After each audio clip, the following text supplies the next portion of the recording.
Bienvenue à vous pour la deuxième vidéo de notre guidance en route vers le bonheur.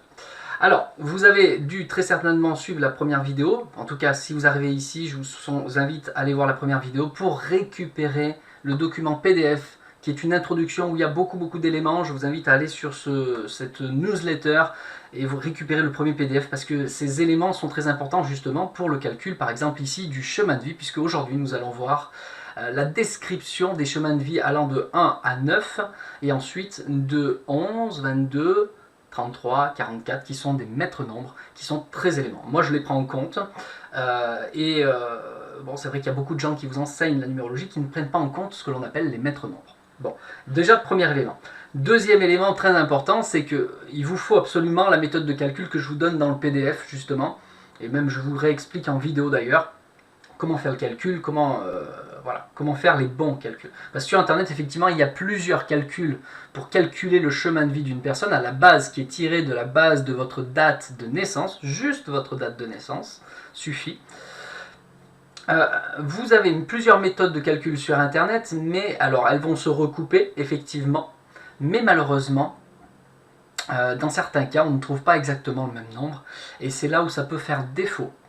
Donc personnellement je vous enseigne cette méthode là parce que j'ai pu l'utiliser avec des centaines et des centaines de personnes différentes et je suis toujours tombé juste. Bon écoutez, c'est pas pour vanter mes mérites ou quoi que ce soit, les calculs sont les calculs, c'est pas moi, c'est simplement que quand je leur explique, je leur donne une description de leur chemin de vie, de leur conjoncture, enfin tous les calculs de numérologie pour amener des éléments de leur vie, on tombe juste. Des centaines de personnes, que ce soit en live, en direct live sur Facebook, ou que ce soit en consultation téléphonique, à chaque fois, on tombe juste. Donc, ma méthode, elle est prouvée. Voilà, c'est pas ma méthode, mais en tout cas celle que j'utilise. Quand je dis ma méthode, celle que j'utilise, elle est prouvée, elle fonctionne. Voilà, et il faut prendre, bien sûr, pour qu'elle fonctionne bien, en compte les maîtres nombres qui sont 11, 22, 33, 44. Voilà. Donc à quoi sert le chemin de vie? Bon, tout ça je vous explique, hein, bien sûr, dans le document PDF, les bases, mais en tout cas pour apprendre à se connaître, c'est très important la numérologie, c'est une des bases pour avancer sur cette route vers le bonheur. Voilà. Commençons par se connaître soi. Et vous verrez, vous avez toutes les étapes, comment obtenir le bonheur, vous avez toutes les étapes, comment ça marche. Je vous explique tout ça dans le document PDF, donc vous pouvez le récupérer sur stéphane-rambaud.com/bonheur. Voilà. Chose dite, maintenant nous allons attaquer directement la description tout simplement des chemins de vie. On va attaquer par le premier. Donc si vous arrivez après cette réduction théosophique, alors, les gens qui ont suivi, en tout cas qui sont dans la newsletter, comprendront ce que je veux dire. Si vous avez fait la réduction et que vous êtes arrivé jusqu'au chemin de vie 1, c'est que vous êtes venu, vous, travailler l'identité. Bon, c'est un petit peu quelque part, vous êtes venu apprendre à vous réaliser par vous-même. C'est pour ça que vous avez une grande force indépendante, d'autonomie, souvent très autodidacte, une grande force de volonté, c'est ce que vous venez de développer. Donc voilà, une grande force de concentration. La solitude, pour vous, c'est pas forcément un problème, bien au contraire, puisque vous êtes créateur, vous avez besoin de cette solitude, cet isolement, si je puis dire, pour créer et puis passer à l'action. Voilà, vous avez cette force d'impulsion de passer à l'action, de faire les choses. Voilà, donc de façon générale, votre identité se réalisait par soi-même. Donc, bien sûr qu'il y aurait beaucoup plus à dire, mais déjà pour une introduction, ça vous donne une idée de qu'est-ce que vous êtes venu faire. Voilà pour le chemin de vie 1. Le chemin de vie 2, après réduction théosophique, vous arrivez à ce 2. Le 2, le mot-clé, ça va être un petit peu plus le côté social. On va rajouter des petits mots-clés qui sont en adéquation, c'est la collaboration, l'union, le couple, coopération. Vous recherchez la paix, vous voulez la paix, vous voulez qu'on vous foute la paix quelque part, et construire du relationnel, que ça se passe bien. Vous avez une forme un petit peu, pas de possessivité, mais ça peut arriver quand vous arrivez dans un extrême au niveau, par exemple, de l'affectif. Bon. Ça, quand on retrouve ça un petit peu dans les chemins de vie et qu'on regarde un petit peu dans les autres calculs, qu'on retombe sur le 2, souvent ces personnes-là ont un petit côté affect assez prononcé. Voilà, donc là on est vraiment sur la découverte de la relation à l'autre. D'accord? Voilà, ça c'est le 2, le chemin de vie, c'est ce que vous venez de travailler si vous avez ce chemin de vie 2. Chemin de vie 3. Le mot-clé, le grand mot-clé, c'est la communication. On va avoir aussi le côté créativité qui va être très prononcé. Alors la créativité, vous pouvez l'entendre aussi sous l'aspect mélangé avec la communication de l'art. C'est-à-dire que souvent on a des personnalités qui vont qui vont avoir ce besoin de manifester, de retransmettre des choses qu'ils ont à l'intérieur vers l'extérieur. C'est l'expression de soi. Hein, voilà, c'est l'expression de soi, tout simplement. Donc dans l'art, on va retrouver plein de choses. Ça va être l'expression peut-être par la poésie, donc potentiellement l'écriture. Ensuite, vous allez avoir l'expression orale, le chant. Vous allez avoir l'expression du corps par la danse, les gestes. Vous avez tout ce travail d'expression dans plein de choses que vous pouvez retrouver aussi dans les domaines de la matière, c'est-à-dire créer des choses. Donc voilà, vous avez les peintres, vous avez plein de choses. En réalité, l'art c'est très large, c'est l'expression de soi à travers quelque chose. C'est pas que l'expression orale, mais c'est vrai qu'ils ont une tendance souvent à expliquer les choses. Ce sont des gens un petit peu une certaine passion qui aiment découvrir les choses. Il y a la curiosité, voilà, c'est tout un ensemble. La communication à l'autre, toujours dans un but. C'est pas comme dans le chemin de vie 2 qui va être un petit peu plus social où vous êtes capable de parler de la pluie du beau temps facilement. Le chemin de vie 3, lui, va être là plus pour apporter quelque chose. Il faut qu'il y ait quelque chose d'utile. Voilà. Ensuite, nous avons donc le chemin de vie 4. Le chemin de vie 4, le mot-clé traditionnel est le mot travail. Alors moi j'ai envie de dire avec l'expérience que travail c'est pas forcément accordé dans le sens juste du terme, parce que c'est vrai que la connotation du mot-clé travail dans la tête des gens c'est travail avec labeur. Dur. Non, le 4, c'est le travail, oui, c'est plus un travail, il a besoin d'être actif. Moi, je mettrais l'activité, actif pour le 4. La structure, la discipline, vous aimez construire, bâtir, faire, le savoir-faire. Il faut que vous produisiez en permanence. Vous avez la force un petit peu du bélier. Le bélier, vous savez, qui est une grosse impulsion, toujours avec une énergie qui vient pour impulser les choses. Vous êtes un impulseur, vous avez besoin d'activité. Alors dans certains cas, bien sûr, on va arriver dans une forme d'hyperactivité, où même on oublie carrément de s'occuper de soi, parce qu'on veut toujours faire, et parfois c'est faire pour les autres. Et là, on peut arriver à s'oublier parfois, ça peut être les pièges par exemple. Donc voilà pour le 4. Ensuite, chemin de vie 5, un petit peu plus compliqué pour les chemins de vie 5, dans le sens où le mot-clé c'est le changement, la liberté, mais derrière il se cache quelque chose d'un petit peu plus complexe, parce que vous êtes là quelque part pour transformer l'ombre en lumière. Qu'est-ce que ça veut dire? Ça veut dire que vous êtes sujet souvent à ces fluctuations émotionnelles et mentales. Un coup je vais bien, un coup je vais pas bien, un coup je vais bien, un coup je vais pas bien, un coup je vais bien, un coup je vais pas bien.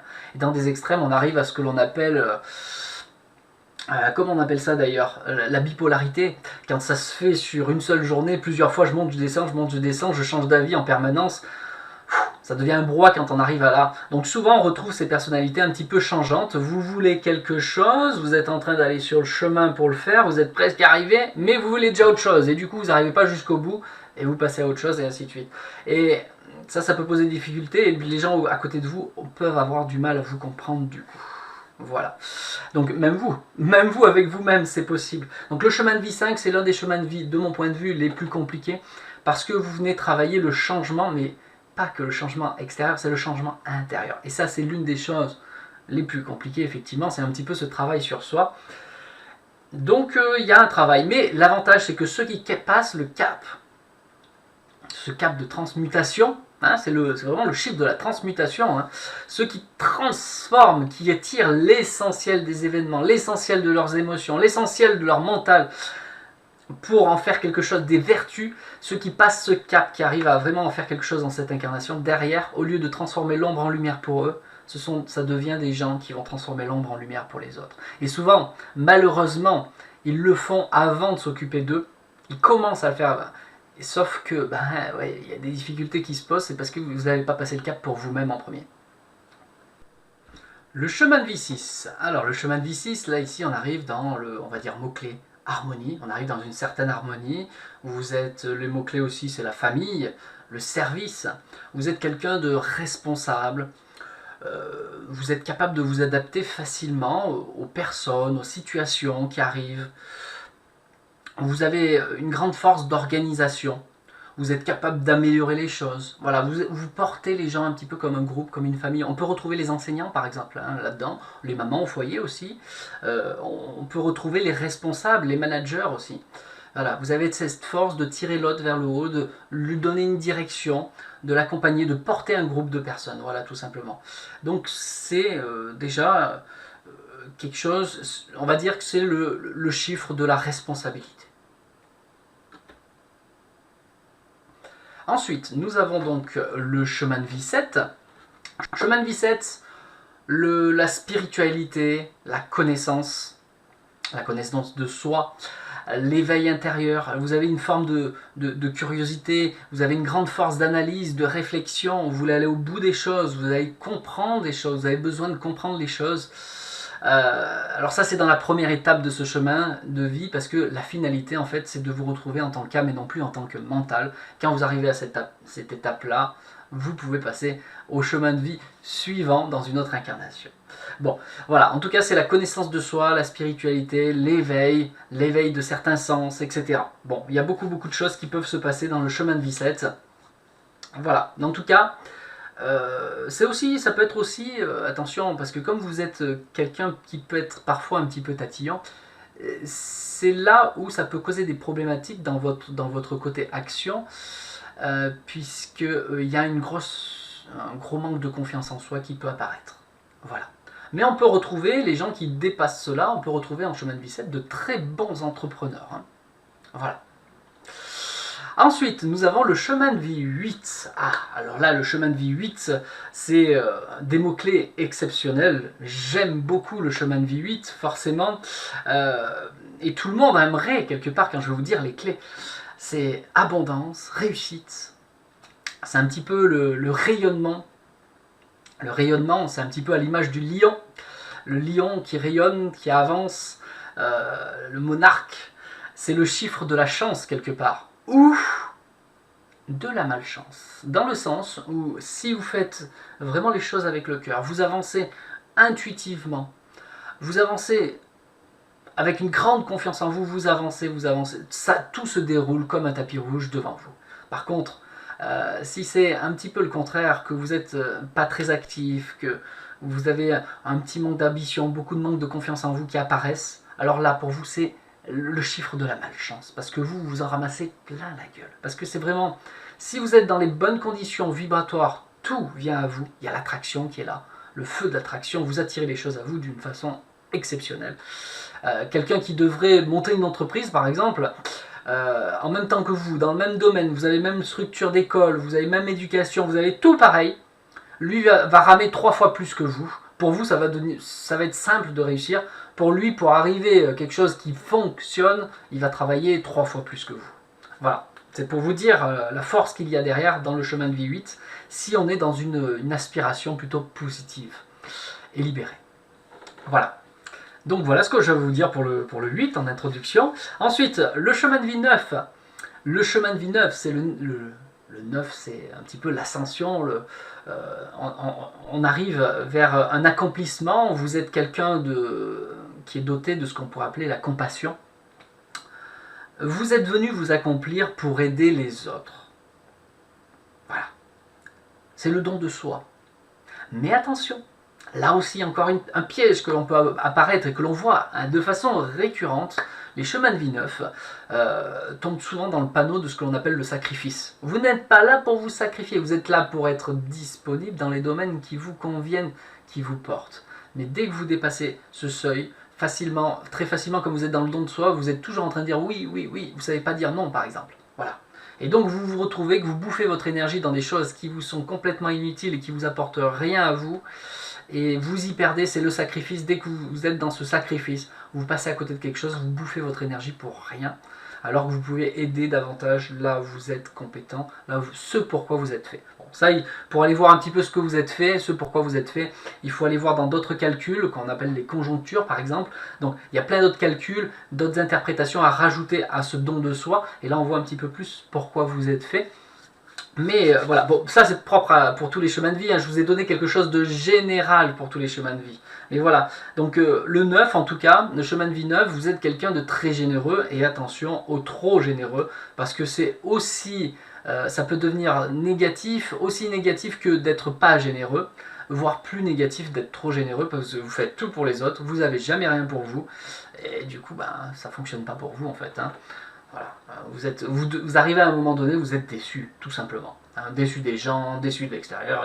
Et ça, c'est le piège surtout dans lequel il faut surtout pas tomber. Voilà pour le 9. Ensuite, nous arrivons dans les maîtres nombres. Le maître nombre 11, c'est quelqu'un qui vient guider. Alors, quand il est éveillé, bien sûr. Sinon, si c'est pas le 11, vous représentez le 2. D'accord? Ce côté social, vous voulez la paix pour vous, etc. Non, mais quand vous êtes vraiment en 11, vous êtes quelqu'un de plutôt marginal, un petit peu décalé de la société. Vous avez vos propres idées, puis vous vous foutez un petit peu de ce que les autres peuvent penser et de comment ils sont. Vous avancez, tout simplement.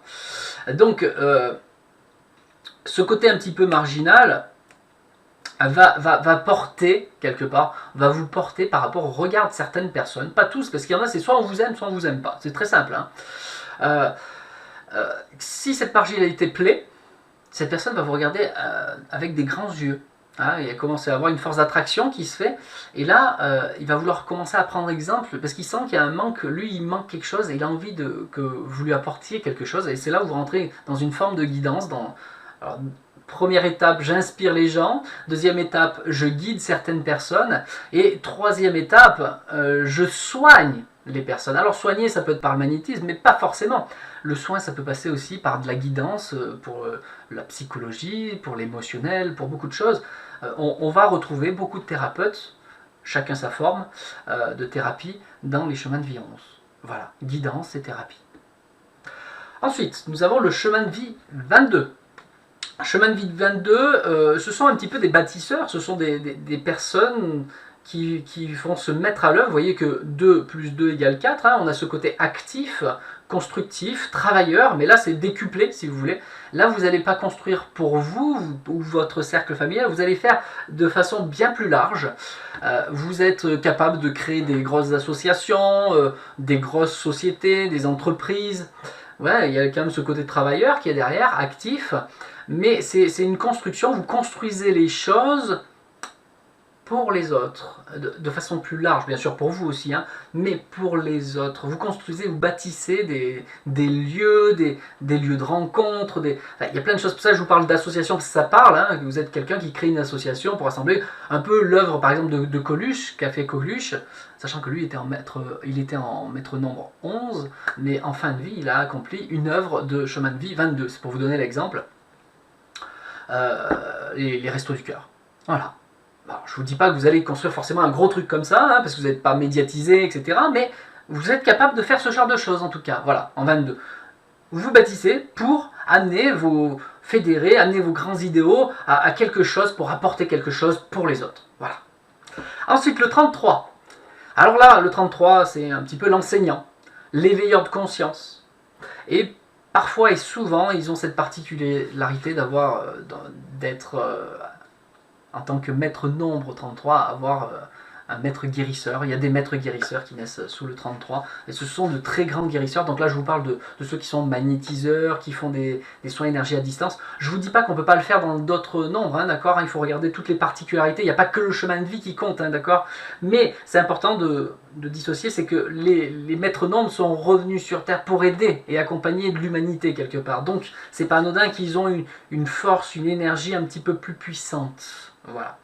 Autant, voilà, ce sont des canaux autant d'énergie, mais aussi d'information. Donc intuitivement, vous avez cette force intuitive, tous les maîtres nombres, hein, une force intuitive un peu plus forte.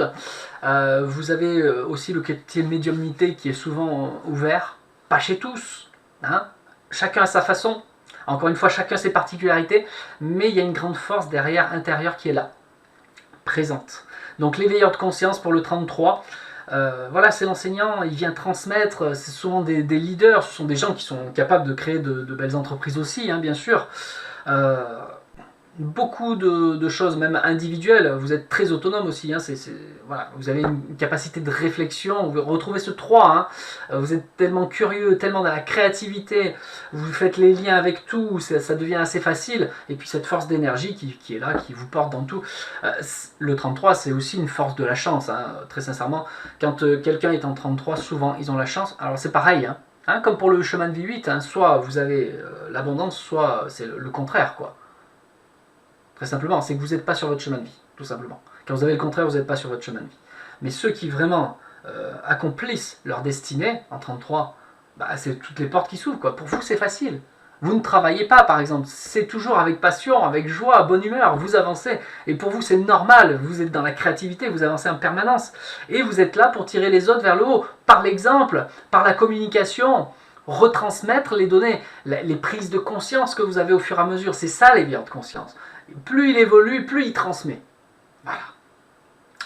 Le 44, c'est un petit peu plus particulier, c'est aussi un maître nombre, c'est beaucoup plus rare. Vous verrez que dans les calculs, pour arriver jusqu'à 44, déjà c'est plus compliqué, mais ça arrive. Et donc les 44 sont un petit peu des réformateurs. Ce sont des êtres qui sont là pour donner un élan nouveau. Une autre façon d'être, souvent sont très marginaux, hein, d'ailleurs. Hein. Bon, les 44, vous verrez, ils sont très marginaux.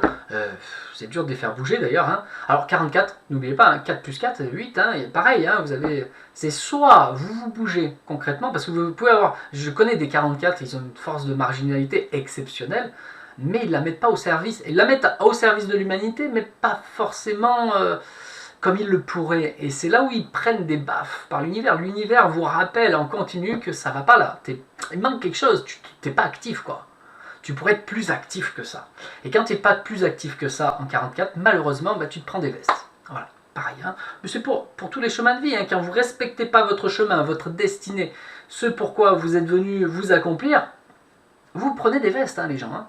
D'ailleurs, c'est toujours sur ça que vous prenez des vestes, si on remarque bien. Ça, c'est important. Quand on vous venez en consultation, on prend le temps de discuter et voir comment vous vous comportez par rapport à vos nombres et votre énergie de base. Votre énergie de base vous suit toute votre vie. Il faut le comprendre, ça. Donc, quand vous démarrez votre vie, le maintenant et le futur, cette énergie vous suit tout le temps. Maintenant, qu'est-ce que vous en faites? Comment vous vous mettez par rapport à cela? C'est ça qui va faire la différence de votre potentialité de vie dans le bonheur ou pas. Voilà, c'est pour ça que c'est très important. Il y a tout un chapitre dans le PDF sur la connaissance de soi. Parce que c'est très important. Si vous ne comprenez pas qui vous êtes, quelle énergie vous portez, comment vous vous comportez, votre attitude par rapport aux habitudes que vous avez prises, par rapport à ce que vous avez appris depuis que vous êtes né.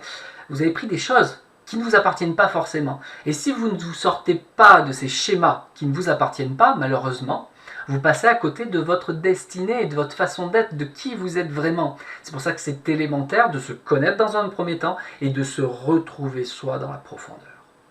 Quand vous faites cela, votre chemin de vie vers le bonheur, en route vers le bonheur, déjà, vous entamez quelque chose de plus concret pour une vie de bonheur. Voilà, donc j'en dis pas plus. Voilà pour cette introduction. C'est une introduction, bien sûr, on ne va pas au bout des choses. Hein. En consultation, on prend le temps pour votre chemin de vie, mais on fait d'autres calculs, il y a d'autres choses. Maintenant, ceux qui sont intéressés, qui aimeraient apprendre ce genre de choses, ça s'apprend, il n'y a rien de divin là-dedans, c'est pas Jésus-Christ qui m'a donné le truc, l'infusion, etc. Non, ça s'apprend la numérologie. Tout le monde peut l'apprendre, très facilement. En tout cas, si vous voulez apprendre les bases au-delà du chemin de vie, alors le chemin de vie on complète bien sûr, mais au-delà du chemin de vie, vous avez l'atelier karma et numérologie. C'est important de comprendre le fonctionnement karmique derrière, comment ça fonctionne, d'où on vient, qui on est. Parce qu'avant d'être humain, il y a peut-être autre chose. Et après, quand vous décédez, il y a peut-être autre chose. Comprendre comment ça fonctionne, tout ce système. D'où on vient, mais de très loin. Je vous explique, la première partie, c'est la cosmogonie.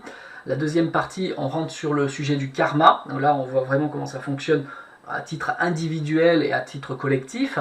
Et ensuite, nous avons la partie numérologie où je vous apprends les calculs de base, les différents calculs de base, et comment interpréter en fonction de tous les calculs en même temps pour avoir une notion globale. Ça reste basique, hein, ça reste la base.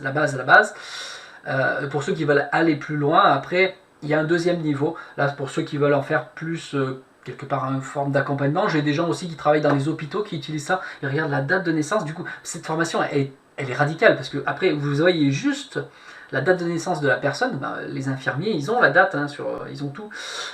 Ils voient à qui ils ont affaire, quoi, tout de suite. Et donc, au lieu de les juger sur leur comportement, non, ils sont dans la compassion tout de suite. Ils savent pourquoi, ils savent comment les approcher, etc. Voilà.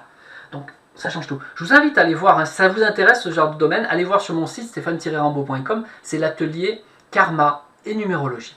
Voilà. Je vous dis à très bientôt. On se retrouve pour une vidéo suivante. On va continuer notre chemin, cette route vers le bonheur. À bientôt. Bye bye.